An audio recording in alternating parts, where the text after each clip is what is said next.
Mootummoonni fi aangawoonni Yemen seera godaantummaa biyya isaanii daran jabeessuun godaantota heddumminaan hidhuutti jiru. Mootummaan Itoophiyaa fi dhaabbati godaantotaa idil addunyaa IOM godaantota lammii Itoophiyaa Yemen keessatti hidhamanii jiran jalqaba torban kanaarraa eegalee gara biyyaatti deebisuu eegalaniiru.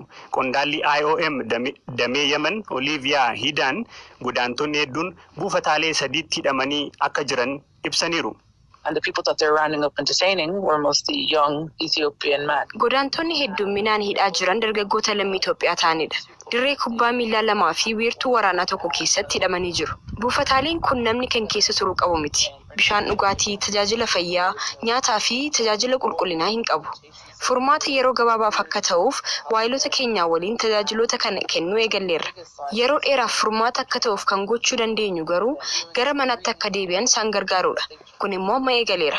Kana irratti ejjennoon dhaabbata keenyaa nama tokko gara biyyaatti kan deebisnu fedhii isaatiin qofa. Yeroo ammaatti namoonni 2300 ol gara manaatti deebi'uuf qophaa'oo ta'uu isaanii ibsaniiru. Akka karoora dhaabbatichaatti guyyaatti balaliinsa 2 yookaan 3 guyyoota 8 haga 9 dhufan gidduutti godaantota hunda gara biyyaatti deebisuu ture. Haa ta'u malee buufata xayyaaraa Adan Yemen keessa jiru ka bulchitu United Arab Emirates torbanitti balaliinsa tokko qofa yoo yaada jedhu waan dhiyeessiteef yeroon kun dheerachuu malaa jedhameera. Kunis yaaddoo akka ta'e ibsu. We don't want this return process to take so long because of the... Adeemsi kun yeroo dheeraa akka fudhatu hin barbaannu. Sababiin isaa haalli godaantonni kun keessa jiran yaaddeessaadha. Rakkoon inni guddaa namootni isaan eegan loltoota ta'uu isaaniiti.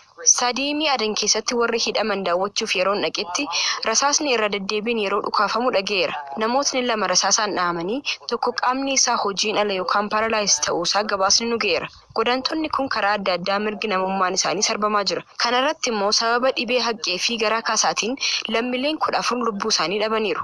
Kanaaf adeemsi kun yeroo dheeraa yoo fudhate haalli jirus hammaachaa deemuu ni danda'a.